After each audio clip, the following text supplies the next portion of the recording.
নমস্কার, আপনারা দেখছেন বরাক বার্তা বাংলা সংবাদ। আমি সঞ্জীব সিং। প্রথমে আজকের বিশেষ খবর। রাজ্যের উপনির্বাচনের প্রাক্ষণিক এআইডিএফ এবং কংগ্রেস দলের মধ্যে মহাজোটে মহাফাটল, দুদিকভ্রষ্ট হলেন কংগ্রেস এবং এআইডিএফ কর্মকর্তা।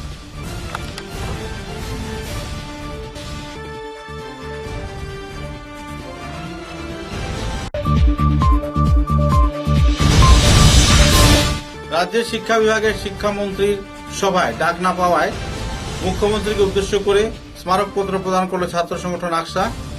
অতিসত্বর কোনো ব্যবস্থা গ্রহণ না করলে বরাকে হবে বৃহত্তর আন্দোলন।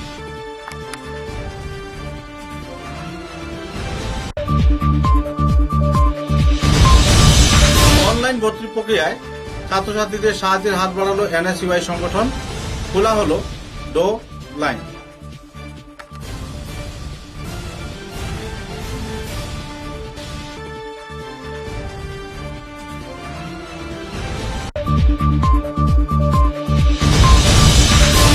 আসাম জাতীয়তাবাদী যুব ছাত্র পরিষদের কর্মকর্তারা হাইলাকান্দি জেলায় পঞ্চায়েত রাজে দুর্নীতি নিয়ে হলেন সরব। বিভিন্ন এলাকায় তদন্তের করলেন দাবি।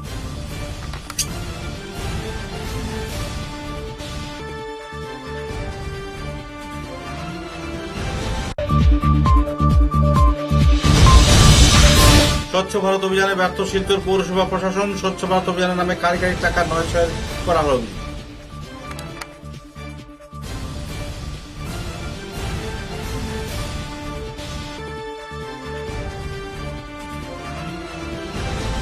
এবারে বিস্তারিত খবর। সখ্যতা ছিল দুই দলের মধ্যে, কিন্তু হঠাৎ করে ফাটল দেখা দেয়। কেন? যেন দুটি দল একে অন্যের প্রতি দূরত্ব অবস্থান করে চলছেন। বিজেপিকে প্রতিহত করতে মহাজোটে সামিল হয়েছিলেন কংগ্রেস ও ইউডিএফ এর কর্মকর্তারা, কিন্তু বিজেপিকে প্রতিহত করা তো দূরের কথা, বরং বর্তমানে দুটি দল একে অন্যের পাশ থেকে সরে যাচ্ছে। এআইডিএফ এর মতো দল মিত্রতা ভঙ্গ করল কংগ্রেস। কংগ্রেসের সাথে মিত্রতা ভঙ্গ হওয়ায় অনেকেই আশঙ্কিত। রাজ্যের উপনির্বাচনের প্রাক্ষণে এআইডিএফ ও কংগ্রেসের মিত্রতা ভঙ্গ হল। এআইডিএফ এর বিজেপি দলের সঙ্গে মাখামাখি করছে, তা যেন ভালো চোখে দেখছে না কংগ্রেস।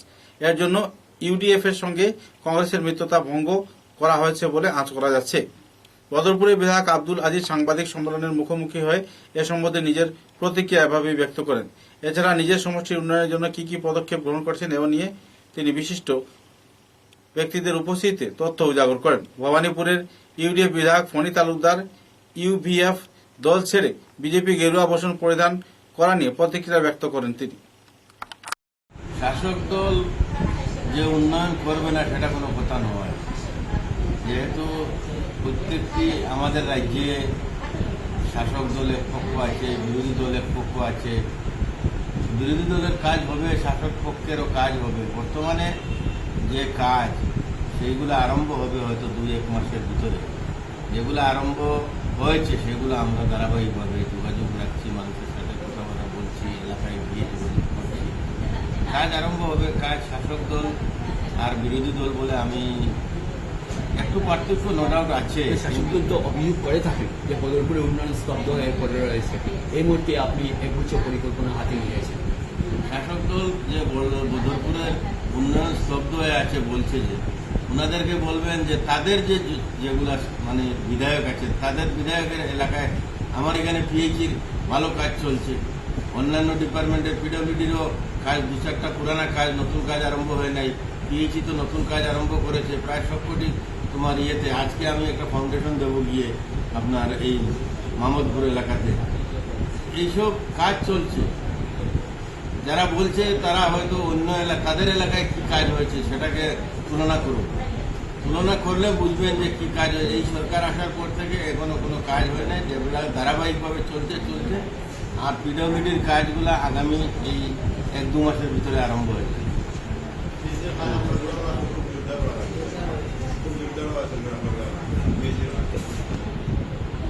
রাজ্যের রাজনীতিতে পরিবর্তন হতে চলছে। দেখা যাচ্ছে যে উপনির্বাচনের মুহূর্তে প্রাক্ষণে ইউডিএফ কংগ্রেস থেকে সরে গিয়েছে। এ নিয়ে আপনি কি বলবেন? ইউডিএফ কেন সরে গেল কংগ্রেস থেকে? ইউডিএফ কংগ্রেস থেকে সরে গেছে সে কথা আমি এই মুহূর্তে বলবো না। কংগ্রেসরা মিটিং করেছে, ওরা যেটা আমাদের ইউডিএফ, কংগ্রেস আর অন্যান্য যে দল আছে, 4টি দল না 7টি দল একত্রিত হয়েছিল, সেই কংগ্রেস দলই এই দুদিন আগে মিটিং করেছে যে ইউডিএফ বা অন্যান্য দলের সঙ্গে আর কোনো সমঝোতা রাখবে না। সেই কথা বলছে, দিল্লিতে কাগজ পাঠিয়েছে, সেখান থেকে যদি আসে তাহলে সেই ব্যবস্থা নেবে। কিন্তু এই সিদ্ধান্তটা এই মুহূর্তে করাটা ঠিক হয় নাই।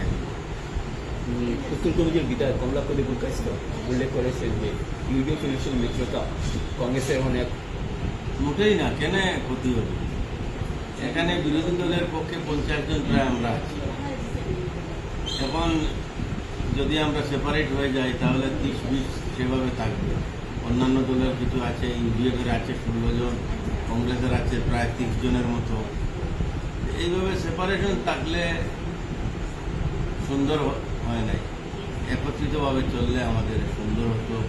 আমরা বিধানসভায় বিরোধী পক্ষ হিসাবে একত্রিতভাবে থাকতাম, আমরা প্রতিবাদ করতাম, সেই দিকে ভালোই ছিল। কিন্তু কংগ্রেস এখন বলছে তারা একা চলবে, একা লড়বে। এটা তাদের ব্যাপার, আমি তো সেই ব্যাপারে বলতে পারছি না। তবে আমার মতে একত্রিত থাকাটা ভালো ছিল। কংগ্রেস অভিমত কে কাকে করবে, সবার সাথে ব্যক্তিগত সম্পর্ক আছে। এইভাবে যদি আপনার সঙ্গে আমার ব্যক্তিগত সম্পর্ক আছে, আমি যদি কিছু ব্যক্তিগতভাবে একটু কথা বেশি বলে নেই বা আপনার সাথে থেকে যদি একটু কথা বলি, তাহলে এটা কি আমার ইয়ে হয়ে গেল, রাজনৈতিকভাবে ওরা চিন্তা করল, এটা তো ঠিক নয়। ভবানীপুরের বিধায়ক কনিকা গুপ্তা গতকাল বিজেপিতে যোগদান করেছেন ইউডিএফ ছেড়ে। তো কিন্তু মনে করেন যে ইউডিএফ গত 30 আগস্ট আসামের শিক্ষা বিভাগের মন্ত্রী তথা আসামের প্রায় 34টি ছাত্র সংগঠনকে নিয়ে আয়োজিত সভায় শিক্ষামন্ত্রী ডক্টর রনোজ পেগুর নির্দেশে আয়োজিত এই সভায় বরাকের কোন ছাত্র সংগঠনের কর্মকর্তাদেরকে আমন্ত্রণ না জানায় তীব্র প্রতিক্রিয়া ব্যক্ত করেছেন আকসার উপদেষ্টা রূপম নন্দী পুরকায়স্থ। বরাক উপত্যকায় ছাত্র সমাজকে বঞ্চিত করায় মুখ্যমন্ত্রী হিমন্ত বিশ্ব শর্মার কাছে এক স্মারকলিপি প্রদান করেছেন তারা। পরে সাংবাদিকদের সঙ্গে কথা বলতে গিয়ে তারা বিস্তারিত তথ্য তুলে ধরেন এবং বরাকবাসী ছাত্রছাত্রীদের বঞ্চিত করার পেছনে আসামের যে ষড়যন্ত্র চলছে সেটার ব্যাপারে সবাইকে অবগত করান তিনি। নমস্কার আমার সাংবাদিক বন্ধুরা, আমরা all Cachar Karimganj Hailakandi student association আকসার পক্ষ থেকে আজ আমরা কাছাড়ের জেলা উপায়ুক্তের মাধ্যমে আসামের মুখ্যমন্ত্রী ডক্টর হিমন্ত বিশ্ব শর্মার উদ্দেশ্যে একটা স্মারকলিপি আমরা দিয়েছি। স্মারকলিপির উদ্দেশ্য হচ্ছে, আপনারা জানেন গত 30 আগস্ট আসামের শিক্ষা বিভাগ আসামের 34টি ছাত্র সংগঠনকে নিয়ে একটা মিটিং ডেকেছিলেন,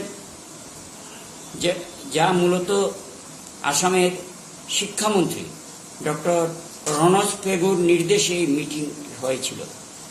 কিন্তু আশ্চর্যজনকভাবে আমরা দেখেছি এই মিটিংয়ে বরাক উপত্যকার কোনো সংগঠনকে ডাকার ওনার কোনো প্রয়োজন মনে করেননি এবং আসামের কোনো বঙ্গবাসী বাঙালি সংগঠনকে ডাকার প্রয়োজন মনে করেননি। গত 10 জুন আসামের শিক্ষামন্ত্রী যখন বরাক উপত্যকা সফরে এসেছিলেন, আমরা তখন তার নজরে এই বিষয়টি এনেছিলাম যে তার আগে মাধ্যমিক এবং উচ্চ মাধ্যমিক পরীক্ষার নিয়ম নীতি কিভাবে হবে বা পরীক্ষা হবে কি না, যে একটা অনিশ্চয়তা চলছিল, তখন আমরা আমাদের অভিপ্রায়ের কথা জানিয়ে তখন আশু আপসু সমেত 3টি সংগঠনকে ডাকা হয়েছিল। আমরা বলেছিলাম যে বরাক উপত্যকার ছাত্র সংগঠনকে যেন প্রাধান্য দেওয়া হয়। তিনি তখন শিক্ষামন্ত্রী আমাদেরকে বলেছিলেন ভবিষ্যতে যে কোনো মিটিং হলে আমাদেরকে ডাকা হবে। তিনি যে প্রতিশ্রুতি আমাদেরকে দিয়েছিলেন শিক্ষামন্ত্রী ডক্টর পেগু সেটা রক্ষা করতে পারেননি। তাই আজ আমরা বাধ্য হয়ে আসামের শিক্ষামন্ত্রী বা আসামের মুখ্যমন্ত্রী ডক্টর হিমন্ত বিশ্ব শর্মার আমরা হস্তক্ষেপ চেয়েছি। আমরা দেখেছি যে স্বাধীনতার 74 বছর অতিক্রান্ত এই বরাক উপত্যকাকে একটা শোষণের হাতিয়ার হিসাবে ব্যবহার করা হয় এবং বরাক উপত্যকার প্রতিবাদী আওয়াজকে দিশপুর কখনো পাত্তা দেয় না। শিক্ষা সংক্রান্ত যে ব্যাপারে মূলত রণজ পেগু শিক্ষামন্ত্রী ডক্টর রণজ পেগু চেয়েছিলেন আপসুকে নিয়ে যে পরীক্ষা হোক, কিন্তু আসামের একমাত্র ছাত্র সংগঠন আকসা এই পরীক্ষার ঘোর বিরোধী ছিল। আমরা পরবর্তীকালে আমরা দেখেছি আমাদের যে দাবি রাজ্য সরকার সেটা মেনেছিলেন এবং আমরা বলেছিলাম সিবিএসই যে নিয়ম নীতি দিয়েছিল, সিবিএসইর ফর্মুলায় যেন কেন্দ্রীয় সরকার যে নীতি নির্দেশিকা দিয়েছিল বিভিন্ন রাজ্য তখন সেগুলো পালন করছিল। আমরাও তখন কেন্দ্রীয় সরকারের নিয়ম নীতি গ্রহণ করার জন্য আমরা আসাম সরকারকে বলেছিলাম। একমাত্র ছাত্র সংগঠন আকসাই পরীক্ষা ঘোর বিরোধী ছিল। কিন্তু আমরা দুঃখের সঙ্গে বলতে হচ্ছে বরাক উপত্যকার কোন ছাত্র সংগঠনকে এখানে আমন্ত্রণ জানানো হয়নি। গোটা আসামে কোন বাঙালি ছাত্র সংগঠনকে। আপনারা জানেন, শুনে আশ্চর্যান্বিত হবেন, অল আসাম ট্রাইবাল সংঘকে এই মিটিংয়ে আমন্ত্রণ জানানো হয়েছে। সিরিয়াল নাম্বার 2 এই 34 কিভাবে অল আসাম ট্রাইবাল সংঘ এর এখতিয়ারে আসলো এটা আমাদের বোধগম্য হচ্ছে না। এজন্য আমরা আসামের মুখ্যমন্ত্রী ডক্টর হিমন্ত বিশ্ব শর্মার হস্তক্ষেপ চাইছি। তিনি যেন এ ব্যাপারে নির্ণায়ক একটা ভূমিকা নেন। ছাত্রছাত্রীদের কলেজের অনলাইন ভর্তির প্রক্রিয়া সাহায্যের জন্য এনএসইউআই এর পক্ষ থেকে ফ্রি হেল্প ডো চালু করা হলো। পরে সংগঠনের কর্মকর্তারা সাংবাদিকদের সঙ্গে কথা বলতে গিয়ে বলেন যে বর্তমান কলেজের ভর্তির জন্য অনলাইনে সবকিছু করতে হয়। গরিব ছাত্রছাত্রীদের এই অনলাইন রেজিস্ট্রেশন বা অন্যান্য ক্ষেত্রে আর্থিক সমস্যার সম্মুখীন হতে হয়। সেই সঙ্গে অনেকে ইন্টারনেট পরিষেবা সঞ্চালন করা জানেন না, তাই এই রেজিস্ট্রেশন প্রক্রিয়ার জন্য তারা এই সহযোগিতার হাত বাড়িয়েছেন। উল্লেখযোগ্য যে এই রেজিস্ট্রেশনের জন্য অনেকে টাকাও দাবি করছেন, কিন্তু অনলাইন প্রক্রিয়ায় এনএসইউআই ছাত্র সংগঠনের কর্মকর্তারা অন্যান্য ছাত্রছাত্রীদেরকে সহযোগিতা করায় ছাত্রছাত্রীদের মনে খুশির হাওয়া বইছে।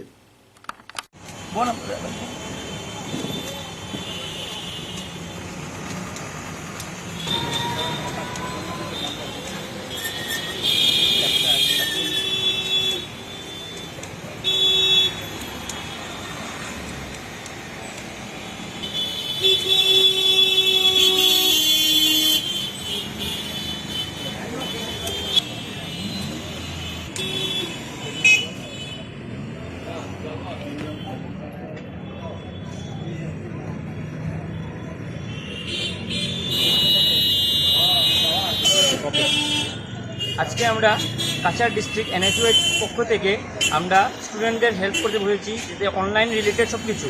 আজকে এখন তো করোনার জন্য সব কিছু অনলাইন চলছে, online admission, online form fill up. তাহলে আজকের দিনে অনেক স্টুডেন্ট আছে ফাইন্যান্সিয়ালি উইক, ফাইন্যান্সিয়ালি স্টেবল না, যে ওরা সাইবার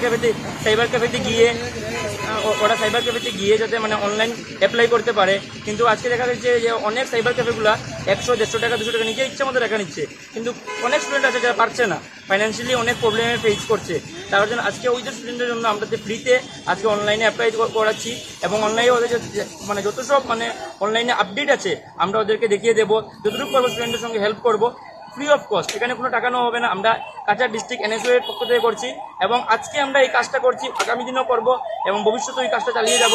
আর যাতে আমরা কোনো স্টুডেন্টের কোনো অসুবিধা না হয়, যে কোনো স্টুডেন্টের অসুবিধা হলে আজকে আমাদের এনএসইউআই এর সঙ্গে যুক্ত হতে পারবে। আমার নাম্বার আপনারা নোট করতে পারেন 8638090478। এই নাম্বারে কল করলে আমরা যতটুকু পারবো যে কোনো স্টুডেন্টের হেল্প করে দেবো। অনলাইন রিলেটেড যে কোনো স্টুডেন্ট যে কোনো কিছু আমরা এখানে হেল্প করবো, যতটুকু পারবো আমরা স্টুডেন্টের হেল্প করবো। আমরা স্টুডেন্টের সঙ্গে থাকবো আর চিরকাল স্টুডেন্টের সঙ্গে থাকবো। আজকে আমরা স্টুডেন্টের হেল্প করছি, কালকেও স্টুডেন্টের হেল্প করবো। ধন্যবাদ। Hãy subscribe cho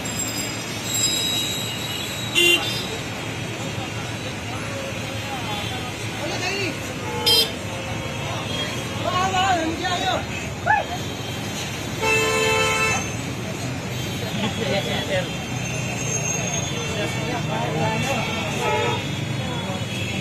আসাম জাতীয়তাবাদী যুব ছাত্র পরিষদের কর্মকর্তারা হাইলাকান্দি জেলায় বিভিন্ন সরকারি প্রকল্পের আর্থিক নয়ছয়ের অভিযোগ এনে উপযুক্ত তদন্তের দাবি জানান। এদিন এক সাংবাদিক সম্মেলনে সংগঠনের প্রমুখ কর্মকর্তারা উপস্থিত থেকে রাজ্য ও কেন্দ্র সরকারের গ্রামীণ এলাকা উন্নয়ন, সড়ক নির্মাণ এবং সরকারি পরিকল্পনায় নয়ছয় করা বিষয়গুলোকে তুলে ধরেন এবং অতি সত্বর বিচার বিভাগীয় প্রক্রিয়ায় তদন্তের মাধ্যমে অভিযুক্তদের শাস্তি প্রদান করার দাবি জানান তারা।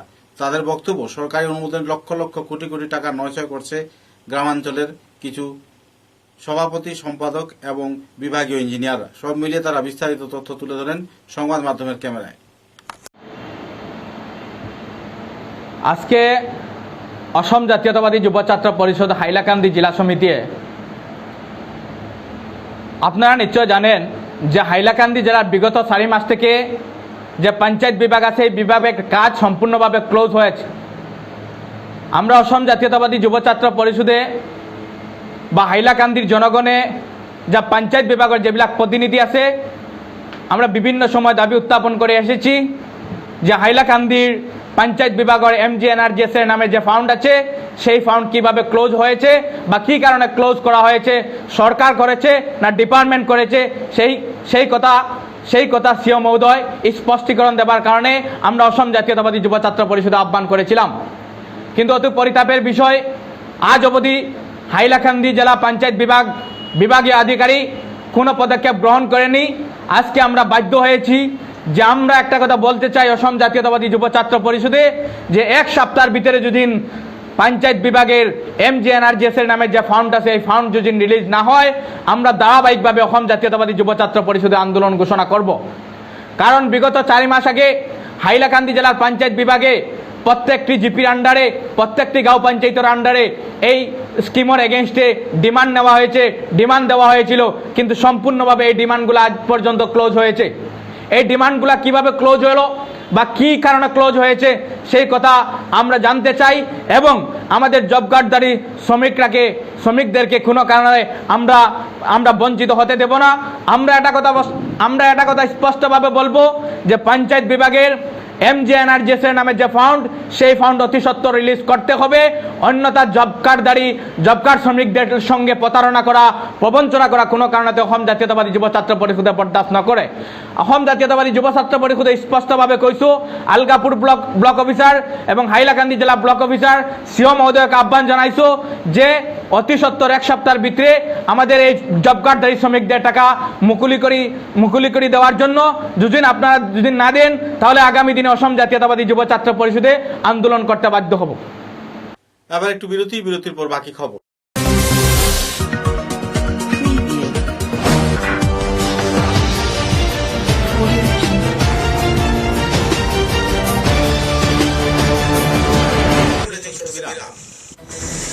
ঝড় ঝঞ্ঝা যাই আসে, ছোট বড় যে বাড়ি দেওয়াল সব সহ্য করে দৃঢ় বছর চলে। বরাক ভ্যালি নতুন পরিচয়, দৃঢ়তা আরেক নাম valley cement. Valley strong, very strong. आंधी हो या तूफान, छोटा घर या मकान, ये दीवारों सब झेलता है, मजबूती से सालों चलता है। बराक वैली की नई पहचान, मजबूती का दूसरा नाम valley cement. Valley strong, very strong.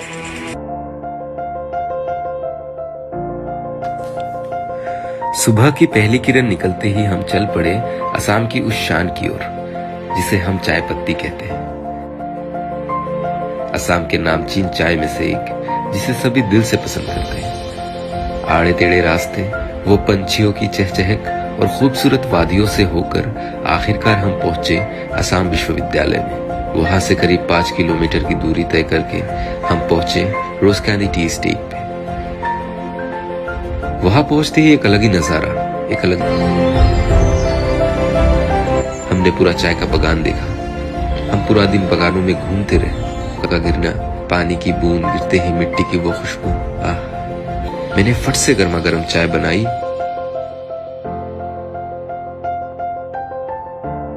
और उसे पिलाया। या हो सर्दी, बस एक कप रोज कैंडी थी, हेल्दी भी टेस्टी भी।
ফিরে এলাম খবরে।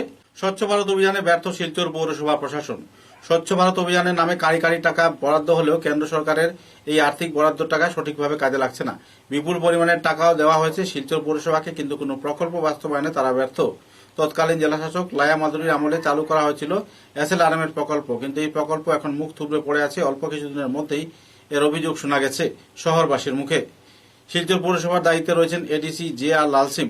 স্বচ্ছ ভারত অভিযানে তার বিরুদ্ধে ব্যর্থতার অভিযোগ ধরলেন শহরবাসী। শিলচরের বেশ কিছু এলাকায় অস্থায়ীভাবে বাঁশ বেতের বেড়া দিয়ে ব্যারিকেড করে রেখেছিলেন আবর্জনা না ফেলার জন্য, কিন্তু সেই জায়গাতেই আবর্জনার স্তূপ দেখা যাচ্ছে, যার ফলে রাস্তায় চলাচল করা মানুষের দুর্গন্ধ এবং ট্রাফিক সমস্যায় ভুগতে হচ্ছে। এই বিষয়ে প্রাক্তন পৌর কমিশনার তমাল কান্তি মনিক বলেন, শহরের জায়গায় জায়গায় যেভাবে আবর্জনা ফেলার জায়গায় বাঁশ বেতের বেড়া দেওয়া হয়েছে, তার ফলস্বরূপ এই এলাকায় আরও প্রচুর পরিমাণে আবর্জনা জমছে। বেড়া থেকে উঁকি মারলেই আবর্জনার স্তূপ দেখা যাচ্ছে এবং এলাকায় বিষাক্ত পরিবেশের সৃষ্টি হচ্ছে। এ নিয়ে বিস্তারিত তথ্য তুলে ধরেন তিনি।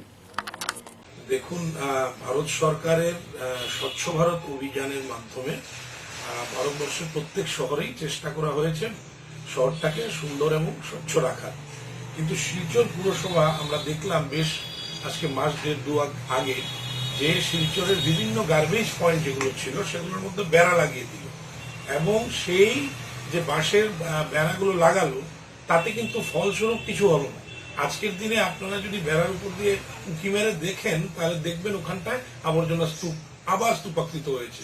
তো এটার জন্য আমি মনে করি যে শিলচর পুরসভাকে রেগুলারাইজ মনিটরিং করা এবং এই উঁচু উঁচু বেড়াগুলো সরিয়ে দিয়ে রেগুলারাইজ করা, যাতে রোজ তার সাফাই হয় এবং সেই সাফাইটা যাতে সকালবেলা হয়। যেমন ধরুন আপনি যে কোনো শহরেই দেখবেন যে যখন কনজারভেন্সির গাড়িগুলো বেরোয় তখন সেগুলো ট্রাফিক থাকে না রাস্তায়, সেই সময়টাই সাফাই করার টাইম।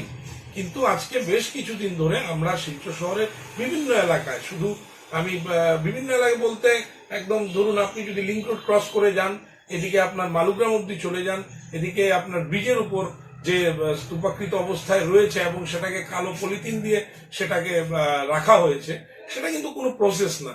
তো আমি মনে করব যাতে পুরসভা আরেকটু সচেতন হয় এবং তাদের কাজকর্মে আরেকটু মনোযোগ দেয়। ভারতীয় জীবন বীমা নিগমের বীমা সপ্তাহ উপলক্ষে হাইলাকান্দি শাখার ব্যবস্থাপনায় বৃহস্পতিবার হাইলাকান্দি কার্যালয়ে স্বেচ্ছায় রক্তদান শিবির অনুষ্ঠিত হয়। এতে মোট 16 জন স্বেচ্ছায় রক্তদান করেন। এদিন প্রদীপ প্রজ্বলন করে এই শিবিরের উদ্বোধন করেন স্বাস্থ্য বিভাগের যুগ্ম সঞ্চালক আশুতোষ বর্মন সহ শাখা প্রবন্ধক বিশ্বজিৎ সোম, ব্লাড ডোনার্স ফোরামের হাইলাকান্দি শাখার সম্পাদক সুদর্শন ভট্টাচার্য, উপসভাপতি রঞ্জিত ঘোষ এবং অন্যান্যরা। এক বছর না দেন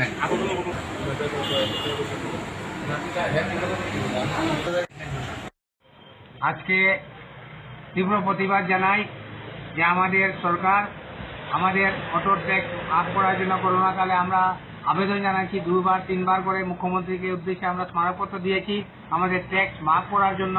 উদ্যা আমাদের ট্যাক্স মাফ না করে আমাদের ট্যাক্স যে 1800 থেকে 3500 বর্ধিত করেছেন তার জন্য আমরা তীব্র প্রতিবাদ জানাই এবং অবিলম্বে এই ট্যাক্স যাতে আগের পরিমাণে যদি না আসে তাহলে অবিলম্বে আমাদের অটো সংস্থাগুলি হয়তো ট্যাক্স থেকে বিরত হব, দেওয়া থেকে বিরত হব, আর নাইলে আমরা বৃহত্তর আন্দোলনে যেতে বাধ্য হব।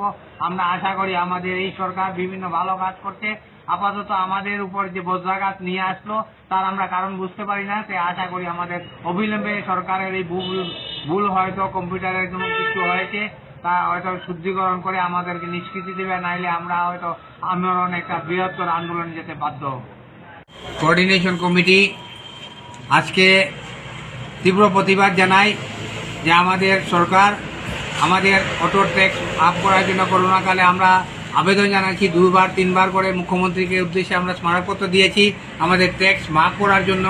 উদ্যা আমাদের ট্যাক্স মাফ না করে আমাদের ট্যাক্স যে 1800 থেকে 3500 বর্ধিত করেছেন তার জন্য আমরা তীব্র প্রতিবাদ জানাই এবং অবিলম্বে এই ট্যাক্স যাতে আগের পরিমাণে যদি না আসে তাহলে অবিলম্বে আমাদের অটো সংস্থাগুলি হয়তো ট্যাক্স থেকে বিরত হব, দেওয়া থেকে বিরত হব, আর নাইলে আমরা বৃহত্তর আন্দোলনে যেতে বাধ্য হব। আমরা আশা করি আমাদের এই সরকার বিভিন্ন ভালো কাজ করছে, আপাতত আমাদের উপর যে বজ্রাঘাত নিয়ে আসলো তার আমরা কারণ বুঝতে পারি না। তাই আশা করি আমাদের অবিলম্বে সরকারের এই ভুল হয়তো কম্পিউটারের কোনো কিছু হয়েছে তা হয়তো শুদ্ধিকরণ করে আমাদেরকে নিষ্কৃতি দেবে, নাইলে আমরা হয়তো আমরণ একটা বৃহত্তর আন্দোলনে যেতে বাধ্য হব। আজকে আমরা অটো সংস্থার সবাই একত্রিত হয়েছি। এটার মূল উদ্দেশ্য হচ্ছে যে ট্যাক্স নিয়ে যে একটা সমস্যা দাঁড়িয়েছে। আমরা দেখেছি বিগত 31 আগস্ট একটি ট্যাক্স আমরা কেটেছিলাম, 1 বছরের ট্যাক্স 3500 টাকা এসছে। আজকের দিনে 3 তারিখে আমরা একটা ট্যাক্স কাটলাম, সেই ট্যাক্স আবার 1700 টাকা আসছে। এই যে বিভ্রান্তিটার জন্য আমি সরকারের অনুরোধ করছি ওনারা যেন অতি সত্বর সেই ট্যাক্সের ভেজাল সমাধান করেন এবং আমাদের প্রত্যেক অটো সংস্থার কাছে আমার একটা আবেদন রইল আপাতত ট্যাক্স সুরাহা যদি যত সময় হচ্ছে না আমরা আগামী 15 তারিখ অবধি 15 সেপ্টেম্বর অবধি আমরা ট্যাক্স দিতে বিরত থাকব, যাতে এই 15 তারিখের ভিতরে সরকার একটি স্টেপ নেয় এবং সঠিক ট্যাক্সটা আসে অটো ক্ষেত্রে। এইটা আমাদের সরকারের কাছে অনুরোধ রইল। তার সঙ্গে এখন করোনার সময় আমরা জানি অনেক কষ্ট করে আপনারা জানেন যে আমরা অনেক কষ্টের দিন কাটাচ্ছি। এই অবস্থায় 1700 টাকার ট্যাক্স কিভাবে 3500 টাকা এক লাফিয়ে হয়ে যায় ডবল, সেটা আমরা কোনো অবস্থায় মানতে রাজি নাই। তাই আমাদের প্রত্যেক অটো ভাইদের কাছে অনুরোধ ওনারা যেন আপাতত 15 সেপ্টেম্বর অবধি ট্যাক্স দিতে বিরত থাকেন, যাতে সরকার কোনো একটা স্টেপ নেয় এবং সেই ট্যাক্স আবার পুনরায় আবার আগের জায়গায় আসে, সেই অনুরোধ আমি সরকারের কাছে আমরা। শিলচর চিকিৎসা মহাবিদ্যালয়ে কোভিড সংক্রমণে একজন রোগীর মৃত্যু হয়েছে 3 সেপ্টেম্বর। উল্লেখযোগ্য যে অ্যাক্টিভ রোগী মোট 24 জনকে পাওয়া গেছে। ভেন্টিলেশনে কোনো রোগী নেই। অক্সিজেনে 17 জন রোগী শ্বাস নিচ্ছেন এবং একজন ব্যক্তির মৃত্যু হয়েছে। এ বিষয়ে বিস্তারিত তথ্য তুলে ধরেন চিকিৎসক ডক্টর ভাস্কর গুপ্ত। শিলচর মেডিকেল কলেজের কোভিড সংক্রান্ত আজকের আপডেট। আজ বিকেল 5টার সময় শিলচর মেডিকেল কলেজের 26 জন পেশেন্ট অ্যাক্টিভ অবস্থায় আছেন। ভেন্টিলেটর সাপোর্টে কোনো পেশেন্ট নাই, কিন্তু অক্সিজেন সাপোর্টে 17 জন পেশেন্ট আছেন। র্যাপিড অ্যান্টিজেন টেস্ট গত 24 ঘন্টায় 3টি স্যাম্পল পজিটিভ এসছে এবং RT-PCR 4টে স্যাম্পল পজিটিভ এসছে। করোনা উপসর্গ নিয়ে গত 24 ঘন্টায় 6 জন পেশেন্ট শিলচর মেডিকেল কলেজে ভর্তি হয়েছেন এবং 2 জন পেশেন্ট শিলচর মেডিকেল কলেজে থেকে ডিসচার্জ হয়ে গেছেন। করোনা নিয়ে গত 24 ঘন্টায় একজন পেশেন্টের শিলচর মেডিকেল কলেজে মৃত্যু হয়েছে। ওনার নাম শ্রী মতিলাল গোস্বামী, ওনার বয়স 79। উনি শরৎপল্লী সুনাই রোড শিলচর থেকে এসেছিলেন। উনি গত 30 আগস্ট শিলচর মেডিকেল কলেজে ভর্তি হয়েছিলেন এবং 2 সেপ্টেম্বর বিকেল 5:40 ওনার মৃত্যু হয়েছে। গোপন সূত্রের ভিত্তিতে নার্কোটিক বিভাগ বদরপুর থেকে ধাওয়া করে রংপুর এলাকায় একটি ট্রাক জব্দ করেন। ট্রাক থেকে প্রায় 2 লক্ষ টাকার গাঁজা জব্দ করে। উল্লেখযোগ্য যে গাঁজাগুলো নিয়ে শান্তিপাড়া একটি গোদামে রাখার কথা ছিল, কিন্তু সূত্র মতে অভিযান চালিয়ে তাদের হাতে নাতে ধরে ফেলেন পুলিশ প্রশাসন এবং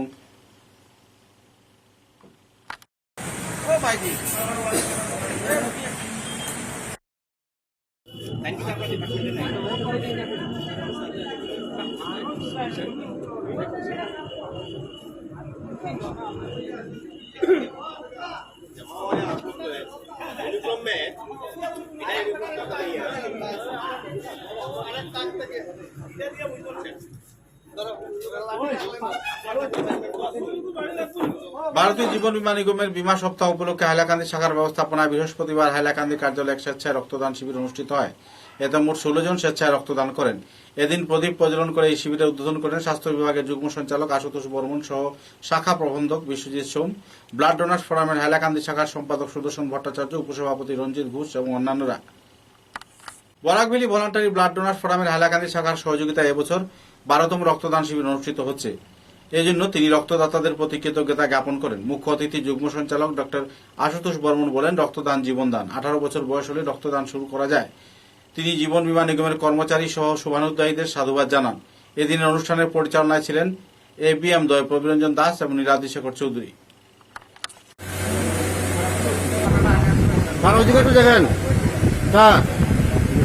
ভিডিও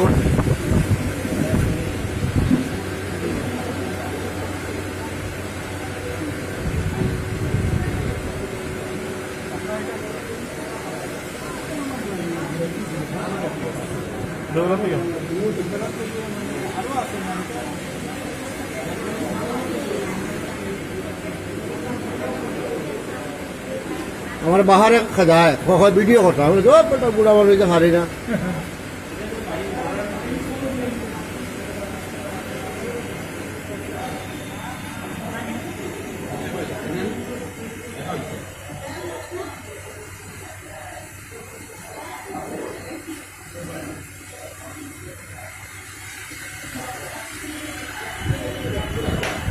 CSBC পরীক্ষা প্রদানের ক্ষেত্রে অসম বিশ্ববিদ্যালয়ের ভূমিকা ক্ষীণ, তাই ছাত্রছাত্রীদের হয়রানির শিকার হতে হচ্ছে। এ নিয়ে শিলচর মহিলা মহাবিদ্যালয়ের ছাত্রছাত্রীরা এক স্মারকলিপি আসাম বিশ্ববিদ্যালয়ের উপাচার্যের হাতে প্রদান করে এবং এ বিষয়ে তারা বিস্তারিত তথ্য জানান দেয়। আমরা ওমেন্স কলেজের পক্ষ থেকে ইভেন সেমিস্টারের ছাত্রীরা আজ টিচারের কাছে এসেছে। আমাদের ইভেন সেমিস্টার পরীক্ষার সময়টা পেরিয়ে গেছে, কিন্তু এখনো ইউনিভার্সিটি থেকে কোনো এটার সম্পর্কে কোনো নোটিফিকেশন দেয়নি। অথচ ইউজিসি বলে দিয়েছেন যে সেপ্টেম্বরের ভেতর পরীক্ষা শেষ করে অক্টোবরে অ্যাডমিশনের জন্য, কিন্তু আজ সেপ্টেম্বর শুরু হয়ে গেছে, কিন্তু এখন পর্যন্ত ইউনিভার্সিটি থেকে কোনো নোটিফিকেশন দেয়নি। যার জন্য আমরা ছাত্রীরা না কোনো কী কোর্সে অ্যাডমিশন নেব সেটা নিয়ে কিছু চিন্তাভাবনা করতে পারছি না, আমাদের গ্র্যাজুয়েশনটা কমপ্লিট হচ্ছে। আজ তার জন্য ইউজিসির গাইডলাইন মেনে আমরা ইউনিভার্সিটির কাছে দাবি রাখছি যে অতি সত্বর বিকল্প পদ্ধতি হিসাবে ইউজিসির গাইডলাইন হিসাবে আমাদের পরীক্ষার ব্যবস্থা করা হোক যত তাড়াতাড়ি সম্ভব। কারণ এই পরীক্ষা না হলে আমরা পিজি কোর্সেও অ্যাডমিশন নিতে পারবো না, বা যে কোনো চাকরির জন্য আমরা কোনো কিছুতে অ্যাপ্লাই করতে পারবো না। তার জন্য ছাত্ররা বিভ্রান্ত। তাই আসাম ইউনিভার্সিটির কাছে দাবি রাখছি অতি সত্বর আমাদের জন্য বিকল্প পদ্ধতির হিসাবে আমাদের পরীক্ষাটা নেওয়া। শিলচরের কল্পতরু হোটেলে দ্য রুট সংগঠনের উদ্যোগে এক যোগা শিবির আয়োজন করা হয়। 2 দিবসীয় এই যোগা শিবিরে উপস্থিত ছিলেন সর্বভারতীয় স্তরের মাস্টার প্রবীণ এবং যোগাবিদ মাস্টার প্রবীণের উপস্থিতিতে এদিন যোগাসনের বিভিন্ন বিষয় নিয়ে আলোচনা করা হয়। উল্লেখযোগ্য যে পুরুষ, মহিলা, যুবক, যুবতী এবং বিভিন্ন স্তরের নাগরিকদের উপস্থিতিতে এই যোগাসন শিবিরে যোগাসনের বিভিন্ন দিক নিয়ে আলোচনা করেন মাস্টার প্রবীণ। উল্লেখযোগ্য যে দেশের প্রায় 25 থেকে 30টি এলাকা পরিদর্শন করার পর বিশ্বব্যাপী বিভিন্ন এলাকায় ঘুরে মাস্টার প্রবীণ এখন শিলচরে এসেছেন এবং শিলচরে এসে যুবক যুবতীদের যোগাসনের বিভিন্ন গুরুত্বপূর্ণ বিষয়ে তথ্য প্রদান করে তাদের লাভান্বিত করছেন। এদিনকার শিবির নিয়ে তিনি বিস্তারিত তথ্য তুলে ধরেন বরাক বার্তার ক্যামেরায়। युवा शिविर इसका मुख्य उद्देश्य क्या है, आप क्या कहना चाहते हैं, मतलब युवा वर्ग के समक्ष आप क्या भेंट करना चाहते हैं? इसका रीज़न यही है कि मतलब मैं बाहर से योगा सीख के आई हूँ। तो मेरा जो टीचर है वो इंटरनेशनल प्रवीण योगा मतलब चलाते हैं। तो मैंने जब सीखा उनसे मुझे बहुत बेनिफिट मिला। तो मैं चाहती हूँ कि मैं सिलचर में होकर मैं अपने जगह के लिए कुछ अच्छा करूँ। योगा का कॉन्सेप्ट यही है यहाँ के लोगों में कि योगा बहुत बोरिंग है और योगा बहुत स्लो है, लेकिन एक्चुअली ये है नहीं है। तो योगा से वेट लॉस नहीं होता, यही लोगों का कॉन्सेप्ट है। तो यही कॉन्सेप्ट को हम लोग चेंज करने के लिए और आज के जनरेशन, यूथ जनरेशन में भी ये योगा को लाने के लिए मैंने अपने सर को इधर बुलाया। तो हम लोगों ने मिलकर ये इवेंट ऑर्गेनाइज किया ताकि योगा का अवेयरनेस सिलचर में और बढ़े और सभी के लिए अच्छा हो और सभी योगा एक ही साथ करें। कुल कितने छात्र छात्राएं हैं इस शिविर में, और आप लोगों के जो जानीगंज में जो स्कूल है वहाँ पे कुल मिलाकर कितने छात्र छात्र? एक्चुअली अभी जानीगंज में मेरे पास ऐसे 10 जैसे स्टूडेंट्स हैं और मैं पर्सनल ट्रेनिंग भी करवाती हूँ। तो आगे जाके इस चीज़ों मतलब इस इंस्टीट्यूट को मैं और बड़ा करूँ और ज़्यादा लोग मैं अपने साथ जोड़ना चाहती हूँ ताकि एक साथ मिलकर हम लोग इसको और आगे बढ़ा पाए। आपका शुभ नाम? निकिता पॉल। योगा की जो इम्पोर्टेंस है, आई थिंक अभी पिछले 1.5 साल के अंदर लोगों को अच्छी तरह से समझ में आ चुकी है। और योगा का महत्व मेरे बोलने से या हम किसी के बोलने से हम उसको एक बयान नहीं कर सकते, because everyone know about the benefits and the importance of the yoga. ठीक है, वेस्टर्न जो भी कल्चर है, चाहे वो डांस है, चाहे वो म्यूजिक है, that is a different thing, but yoga की अपने आप में ही एक इम्पोर्टेंस है। योगा को करने से, जैसे कि योगा के बहुत सारे एक्सपेक्ट हैं जिसके अंदर हम आसनास भी करते हैं, हम प्राणायाम, कुछ ब्रीथिंग प्रैक्टिस भी करते हैं, कुछ षटकर्मास की भी प्रैक्टिस है, मेडिटेशन की भी कुछ प्रैक्टिसेस है। और योग को तो डिफाइन करना मतलब कि it's a very very big thing and very very important thing in the yoga. इसकी सबसे बड़ी अच्छी बात क्या है कि योगा को कोई भी शुरू कर सकता है, any as, any people, any religion, anyone can be do the yoga. इसमें ऐसा नहीं कि भी जब आप इस एज के हो जाएंगे तब आप योगा कर सकते हैं, इवन बच्चे से लेके बूढ़ा तक कोई भी इसको कर सकता है और everyone can be take the benefit from it. और इसका कोई भी एक समय निर्धारित नहीं है कि आपको अभी करना है, कि you can be start from any time. नशे का जो एडिक्शन है आजकल, जो हमारे जो यंगस्टर्स हैं, उसका एक रीजन है कि they are connected with the outer world, they do not know about their inner world. हमें अपने अंदर के बारे में कुछ नहीं पता, that's why they are going for this kind of the facilities. जब हम अपने आप से जुड़ जाएंगे, when we connect with our self, then ये चीजें भी हमारी हमसे बहुत दूर हो जाएंगी। And yoga is only the one source, मैं बोल सकता हूँ पूरे दावे के साथ, yoga is only the one source which we can be connect with our self. Yoga के कारण ही हम अपने आप से जुड़ सकते हैं, और जब हम अपने आप से जुड़ जाएंगे तब हम अपने आप को जान पाएंगे। जब हम अपने आप को जान पाएंगे तब हम अपने आप को प्यार कर पाएंगे, और इसी तरीके से हम इन चीजों से दूर हो सकते हैं। आखिर एक सवाल है, योगा के साथ आहार का भी एक संतुलन की बातें रहती, तो योगा के क्षेत्र में आहार कैसे होना चाहिए? आप कोई भी फील्ड लीजिए, किसी भी तरह का फिटनेस लीजिए, फिटनेस के बहुत सारे फॉर्म्स हैं, चाहे वो योगा है, चाहे वो जिम है, चाहे वो कोई भी स्पोर्ट्स एक्टिविटी है, उसके अंदर आहार का बहुत ही महत्व है। योगा के अंदर भी आहार का बड़ा महत्व है, जैसे कि जिसके अंदर हमें बताया गया कि जो हमारे जो महर्षि, जो गुरुज, जो टीचर, योगा कोच हमारे हुए, उन्हें जो भी हमने उनसे सीखा कि आहार आपका सात्विक आहार आपका होना चाहिए। There should not be like वो ज्यादा स्पाइसी हो, ऑयली हो, ज्यादा मीठा हो। तो सात्विक आहार बहुत बेनिफिट रहेगा, खासकर योगा की प्रैक्टिस के लिए। जो युवा वर्ग है इस देश के, तो उन्हें आप क्या संदेश देना चाहेंगे अपनी ओर से? युवा वर्ग को मैं बोलना चाहूंगा कि आप सभी योगा की प्रैक्टिस कीजिए। इवन योगा के अंदर अभी देखिए कि number 1, this is very very good for your health and fitness. Health जो है आपकी, वो चाहे आपकी फिजिकल हेल्थ है, चाहे आपको मेंटल हेल्थ है, because everyone is stuck nowadays with stress and so much negativity. बहुत सारे हम तनाव से घिरे हुए हैं, तो योगा ऐसी चीज है जिसके थ्रू आप उस तनाव से बाहर निकल आ सकते हैं। जब तक आप उस तनाव से बाहर नहीं निकलोगे, आपकी एफिशिएंसी नहीं बढ़ पाएगी। दूसरी इंपॉर्टेंट बात मैं ये कहूंगा, योगा के अंदर now days all the world is following the yoga. पूरे संसार में योगा की धूम मची है और हर इंसान अब योगा की महत्वता को जान चुका है। आप योगा के अंदर अपना कैरियर भी बना सकते हैं, means you can even become a professional in the yoga. तो योगा को आप बिल्कुल ऐसा छोटी मोटी चीज मत लेके चलिए, योगा खुद कीजिए। जब तक आप खुद स्वस्थ नहीं होंगे, आप अपने देश को स्वस्थ नहीं बना पाओगे। शुरुआत हमें अपने आप से ही करनी पड़ेगी। आपका शुभ नाम? मेरा नाम मास्टर प्रवीण। कहाँ के रहने वाले? मैं basically I am from India. मैं पहली पहचान अपनी हिंदुस्तान से मैं देना चाहूँगा। My native place is Hisar, Haryana, but from the last 12 years I am working in Vietnam, और उससे पहले मैं सिंगापुर में था। But I travel a lot, more than 20-25 countries मैंने ट्रैवल किया, जहाँ पर I give my so many yoga events, workshops, teacher trainings. नई नई जगह पर मैं गया, नए नए कल्चर को मैंने एक्सप्लोर किया, मैंने वहाँ पर भी बहुत कुछ सीखा। जो मैं सीख रहा हूँ, the same thing I am trying to be explore with my all the another yoga students. आपने उत्तर पूर्वांचल व बराघाटी के लोगों को अहम जानकारी दिया, इसके लिए आपके प्रति आभार व्यक्त करते हैं। नमस्कार। খবরের শেষে বরাক বার্তা বাংলার সংবাদ শিরোনাম আরো একবার। রাজ্যের উপনির্বাচনের প্রাক্ষণিক এআইডিএফ এবং কংগ্রেস দলের মধ্যে মহাজোটে মহাফাটল, দুদিকভ্রষ্ট হলেন কংগ্রেস এবং এআইডিএফ কর্মকর্তা।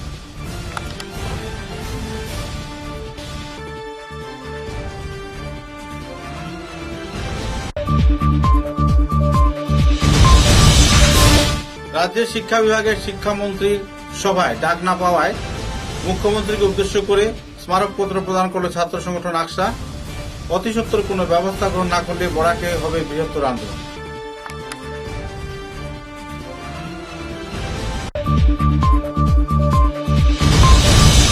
অনলাইন ভর্তি প্রক্রিয়ায় ছাত্রছাত্রীদের সাহায্যের হাত বাড়ালো এনএসইউআই সংগঠন। খোলা হলো ডো লাইন।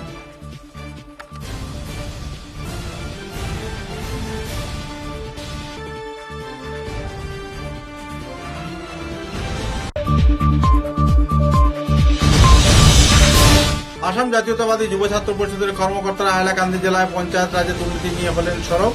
বিভিন্ন এলাকায় তদন্তের করলেন দাবি।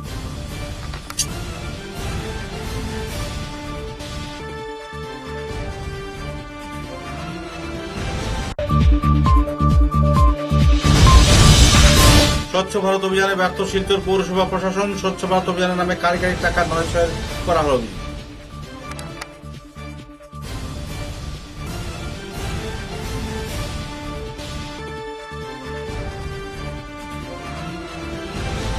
এখনকার মতো বরাক বার্তা বাংলা সংবাদ এ পর্যন্তই। নমস্কার।